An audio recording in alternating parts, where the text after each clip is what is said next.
Muy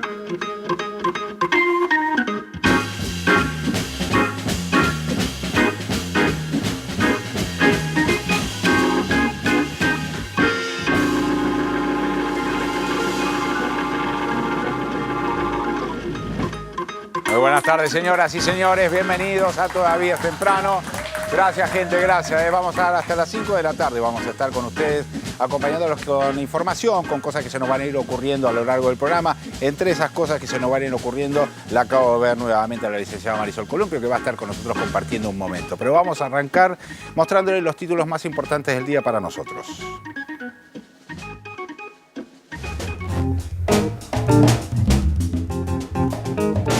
Habemus Embarazum. La Cámara de Diputados convirtió en ley el proyecto que regula los tratamientos de fertilización asistida. A partir de ahora, las obras sociales, las prepagas y los hospitales públicos deberán cubrir los procedimientos de reproducción con asistencia médica.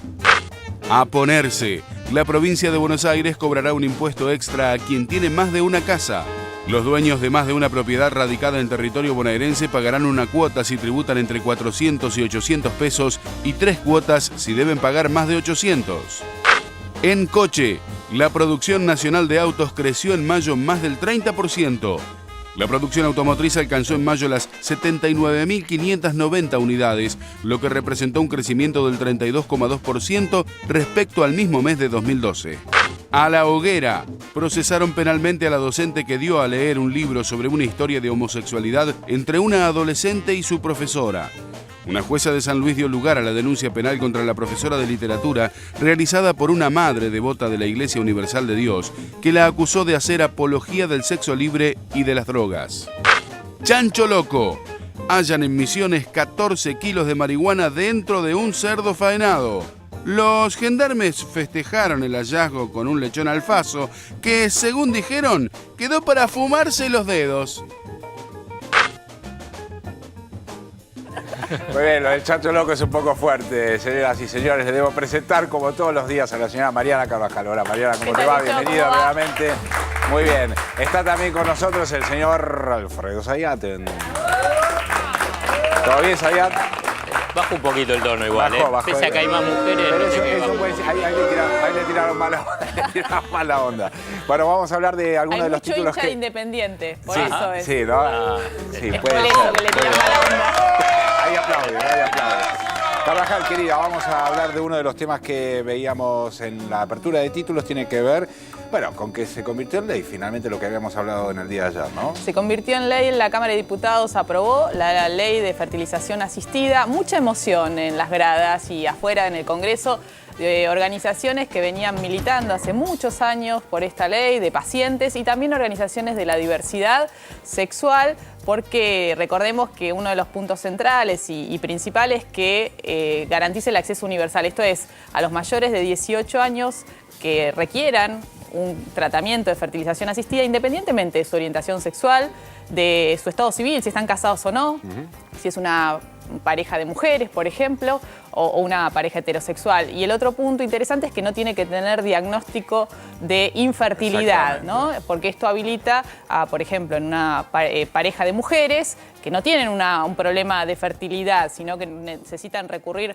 a un banco de semen, por ejemplo, y realizarse una fertilización asistida, podrán conseguir ese tratamiento. Las obras sociales y las prepagas van a tener que cubrir esto. Va a haber una reglamentación que va a estar a cargo del Ministerio de Salud, que se va a conocer supuestamente en los próximos meses, y a partir de ahí se va a establecer un registro de centros de salud donde se van a llevar adelante estos tratamientos. Ya las empresas de medicina prepaga amenazan con aumentos en sus cuotas para hacer frente a estos tratamientos que, recordemos, son caros, ¿no? Van de 12.000 pesos a 40.000, sí, claro, de acuerdo a la complejidad. Claro. Seguramente la reglamentación se pondrá algún límite a la cantidad de tratamientos a los que se puede acceder y a las edades en las cuales uno puede estar en condiciones de poder, tener un tratamiento de este tipo. Y fue ampliamente votada, digamos. Sí, un voto negativo sí, ahí estábamos mirando quién era Julio Ledesma, de Corrientes de Pensamiento Federal, que es cercano al intendente de Tigre, Sergio Massa. Y los diputados y del nueve abstenciones, pero sí amplio apoyo.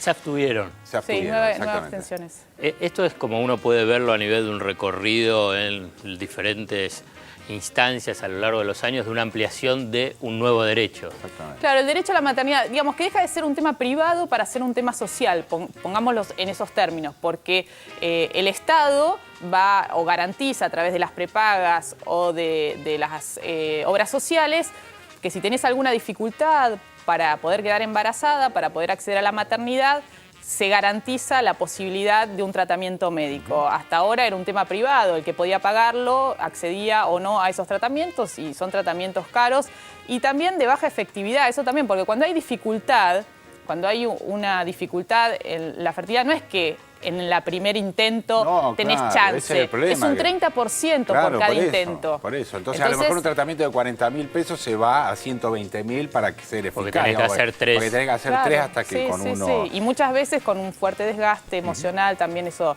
muchas veces no se habla del otro lado, ¿no? Que uno piensa que acceder a este camino del tratamiento ya está garantizado y sin embargo, fíjate que leía que en la provincia de Buenos Aires, donde se había aprobado el año pasado una ley que en realidad no era regulaba el acceso en los hospitales públicos, podías tener 2 intentos y había entre 30 y 40 años, y leía que hubo 12.000 consultas y 135 embarazos concretados. Fíjense, las consultas obviamente no deben haber sido tratamientos efectivos o inicios de tratamiento, pero la disparidad entre la posibilidad de consultar y de concretar finalmente, bueno, el embarazo deseado. Muy bien, estamos contentos con esa noticia. Vamos a pasar a otro tema un poco más penoso. Tiene que ver con algo que ocurrió en la provincia de San Luis. Sí, veníamos comentando esta historia que a mí me impresiona un poco por el tenor que va tomando. Una profesora de lengua y literatura de un colegio público, un secundario, el Bellas Artes de San Luis, que fue severamente sancionada por el Ministerio de Educación por promover la lectura de un libro. Hay una chica en Misopa, entre alumnos de un 4º año, con la idea de bajar transversalmente, esto lo conversábamos el lunes, la educación sexual integral, porque el libro se refiere a una relación de una chica, de una adolescente que se siente atraída por una profesora y las incertidumbres, las dudas que esto genera. Hubo un grupo de madres y de padres que se plantaron al colegio enojadísimos diciendo que era ese texto pornográfico y obsceno. Y hubo una madre que llevó el caso a la justicia y de hecho una jueza de menores intervino y ordenó al Ministerio de Educación que retire el libro si está en alguna otra escuela. O sea, como una redada contra los libros. Una madre que es maestra, además, que además compañera es maestra de esta... Sí, de esta y da la misma maestra. materia. Y a mí me parece que no es un dato menor que es devota de una iglesia pentecostal que militó fuertemente contra la ley de matrimonio igualitario. Esto es interesante. Todo también tiene que ver con señalarlo. todo, una vez más. Ayer hubo una sentada en la esquina del colegio que organizaron alumnos de la escuela que están apoyando a esta profesora que se llama Romina García Hermelo. Alumnos que la tuvieron como docente el año pasado, esto es lo más interesante, y que leyeron el mismo libro, donde no hubo ningún revuelo, ninguna molestia, ninguna queja de parte ni de los alumnos ni de los padres. Y estamos en comunicación con uno de estos alumnos que organizaron la sentada y que el año pasado leyó este libro que se llama Marcos. ¿Qué tal, Marcos? ¿Cómo estás? Mariana Carvajal te saluda. Hola, Mariana. Buenos días. No sé, ¿de qué querés hablar? Queremos que nos cuentes qué te pareció el libro, por ejemplo, a vos. A mí me pareció muy bueno porque toca el tema, o sea, habla de los valores de la mujer. Además, cómo dio la clase la profesora me pareció también muy bueno. La profesora, de hecho, dicen los alumnos que obligaba a los chicos a leer porque si no era un 1, cosa que yo, por ejemplo, el año pasado hubo un libro que no leí, no este, pero otro, y no me puso ningún 1, y bueno, volviendo al tema del libro, me gustó muchísimo. ¿Ustedes cómo lo trabajaron en el aula? Cada uno lo leyó y después, ¿qué se generó a partir de esa lectura? Después de esa lectura se preguntó qué les parecía el libro, qué les parecía el final del libro. ¿Te pareció a vos que era obsceno, pornográfico, te incomodó leerlo? No, para nada. Me pareció buenísimo, porque no hay profesores que dan, o profesoras que dan libros que tengan que ver con una chica que se enamora de otra chica, o un chico que se enamora de otro chico. Sí, entonces... ¿Y qué otras? Vos hablabas de los valores, ¿no? Que valores de las mujeres. ¿Qué cosas? ¿A qué se refiere el libro en este sentido? El libro, por ejemplo, bueno, hay muchas partes del libro. En este caso, o sea, yo no tengo el libro acá para leértelo. No, pero para que vos nos refieras lo que te acordás. A ver, por ejemplo, habla de lo que le pasó junto con otro, o sea, lo que le pasó con su exnovio, o con su novio en todo caso, bien no me acuerdo, que lo que hacía su novio, entonces como que lo deja, se siente re mal y como que te da a entender que la mujer no tiene que ser usada, la mujer no puede, o sea, no tiene que ser usada ni violada ni nada por el estilo. Ese es uno de los temas. Marcos, ¿cómo te va? Luciano, soy Luciano Galende. ¿Cómo andás, Marcos? Te quiero consultar algo que para mí me parece importante respecto de la lectura de cualquier libro, que es si se comenta o no se comenta después. Un libro que se cierra y va a aquel de la biblioteca, bueno, es un libro más, digamos, pero también sí. Es cierto que hay libros que generan comentarios. ¿Esto te pasó con tus compañeros, con tus compañeras? ¿Qué pasa con lo que pasó? De consultarlo, de hablar, de dialogar sobre lo que les pasaba en el libro. No sé, sí pudimos hablar, sí. Había un par de chicos que no estaban de acuerdo, pero no hicieron problema, o sea, siempre hubo diálogo. Okay. ¿Y qué te parece a vos toda esta situación que se ha generado en el colegio este año con los papás de los alumnos que están hoy en cuarto año? A mí me parece totalmente injusto, porque esa profesora da una clase y enseña, y no puede ser que saquen una profesora de una institución por enseñar, por hacer su trabajo. O sea, a mí no me cierra, y más encima en una escuela de arte que censuren un libro. ¿Qué onda? ¿Estamos como en la dictadura? ¿Estamos como los nazis que quemaban libros? ¿A dónde va a quedar la educación en un futuro si estamos así, censurando libros? Marcos, sí. ¿Cómo? Dale, te escuchamos. Además hay mucha desinformación. Por ejemplo, se hicieron reuniones de profesores a la tarde poniendo las partes, o sea, agarraban el libro, subrayaban las partes pornográficas, entre comillas, y hacían que lean eso. O sea, a ver, si vos sacás algo de contexto, nunca va a quedar como realmente tendría que quedar. Es como que yo diga, chicos, no hay que matar perros. Si yo le saco la palabra no, va a quedar hay que matar perros. O sea, sacaron de contexto las partes del libro y pareció como, es re pornográfico, no sé qué. Para mí, sinceramente, es homofobia. Que por decirlo así, la maquillan para hacerla pasar. Para mí es eso. Te mandamos un abrazo grande, viejo, y muchísimas gracias por tu tiempo. Decir una última cosa. Dale, claro, por favor. Para que salga a la luz, a muchos chicos les pusieron amonestaciones por estar en la marcha. ¿La marcha de ayer? Sí, la marcha de ayer. Eso por estar en la marcha. De hecho, los directivos llamaron a la policía para que nos repriman. Así que, onda que igual no pasó, o sea, fue todo tranquilo, pacífico, pero hay mucha censura en los colegios, o sea, en este colegio hay mucha censura, y no puede ser, menos siendo una escuela de arte, y lo único que queremos los chicos, por lo menos los que estábamos en la marcha, en todo caso no, en la manifestación, es que vuelva Romina a dar clases, porque es una profesora de la institución y se lo merece. Bueno, Marcos, te agradecemos enormemente, y además queremos advertir también que ya a partir de esta nota y de esto que está apareciendo hay mucha más gente que va a leer el libro, que hay gente que no quiera que se lea allí en la provincia de San Luis. Te agradecemos enormemente, Marcos, un abrazo grande, viejo. No, a ustedes. Chao, hasta luego. Realmente es increíble las derivaciones que está teniendo el caso. La docente fue citada a una declaración testimonial en una causa penal que se abrió. Todavía no fue, se está investigando si cometió un delito, pero vos fíjate que más allá de la pertinencia o no del libro, que ahora escuchábamos un alumno que lo leyó y yo ayer estuve hablando con varios más de ellos, y que señalan que les permitió debatir sobre el tema, les permitió hablar sobre la diversidad en la sexualidad. Incluso cuando hacen referencia a las drogas, parece que hace referencia al que una alumna tiene cocaína y se plantea que hay que ayudarla, no que hay un discurso de apología de las drogas. Con lo cual me parece interesante esta cuestión que señalaba Marcos, de haber sacado de contexto, no haber leído una trama, ¿no? Una historia, que había una historia en esa lectura. Y creo que hay que escuchar a los chicos y a las chicas, y que en todo caso, tal vez sí es cierto lo que señalaba Marcos, ¿no? Mucha homofobia ahí en San Luis. Prohibir un libro es la peor Tremendo. estrategia. La peor estrategia que hay para que no se lea un libro es prohibirlo, digamos. Y la historia de la humanidad tiene un largo recorrido alrededor de los libros que han sido prohibidos y que por supuesto han sido después grandes éxitos y todos hemos leído.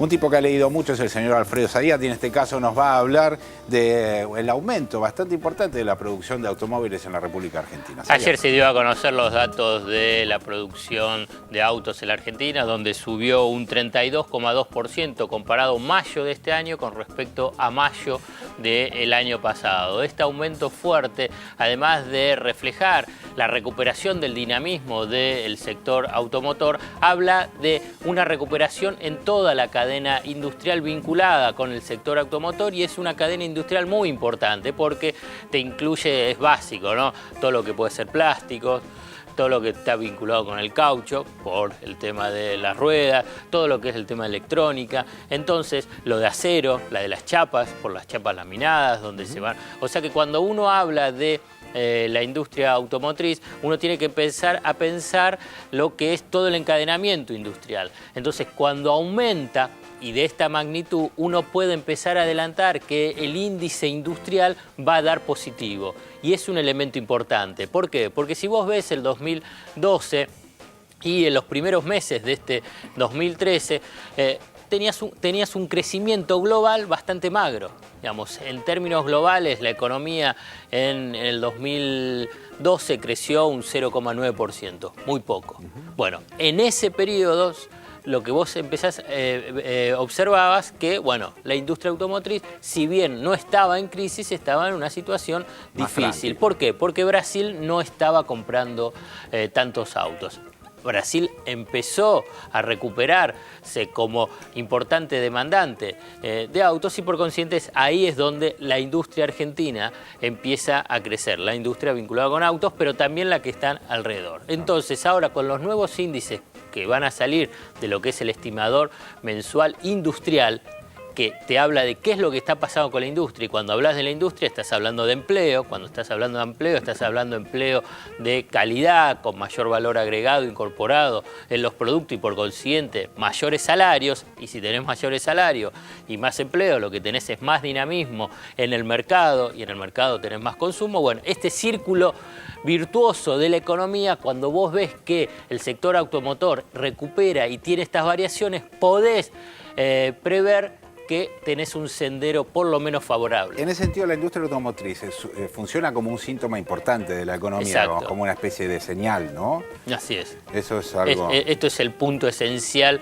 para analizar este dato de mayo con el tema de autos. Además de, uno dice, bueno, subió el 32%, ¿cuántos están vendiendo para Brasil? A nivel de lo que son todos números. Bueno, pero cualitativamente tiene que ver lo que vos estás mencionando. La señal vinculada a decir, bueno, ¿cuáles pueden ser las perspectivas de la economía global teniendo en cuenta el desarrollo de este sector clave? Me contaban hoy que se vende un auto promedio, un auto cada 30 segundos. O sea, 2 autos por minuto es el promedio que da en Argentina. Si llega a pasarle... En las concesionarias. En las concesionarias. Sí, sí, sí. Pero no lo traiga a la ciudad de Buenos Aires, señora, señor, porque no se puede transitar con autos. Sí. Hay una disposición del gobierno de la ciudad de Buenos Aires que es que usted, si se sube a un auto, tiene que quedarse en el mismo lugar adentro del auto, digamos. Porque no puede avanzar para ningún lado. No puede ni a derecha, ni a izquierda, ni para allá, ni para acá. La conexión norte-sur en la ciudad de Buenos Aires está prácticamente dinamitada por el gobierno de la ciudad de Buenos Aires en todas las vías, digamos. Es una carrera de obstáculos. ¿Vos no te contaron que habían puesto un juego? Era un juego nuevo. Sí, pero claro, hay que ir avanzando casilleros, sí. Pero bueno, tenés obstáculos. Yo no sé si los dados no te dan bien. Yo estoy seguro que alguien del gobierno de la ciudad de Buenos Aires está divirtiendo mucho más que nosotros. Ese juego de obstáculos que está armando, ¿no? Sin lugar a dudas. Bueno, está todo dicho sobre el tema automotriz.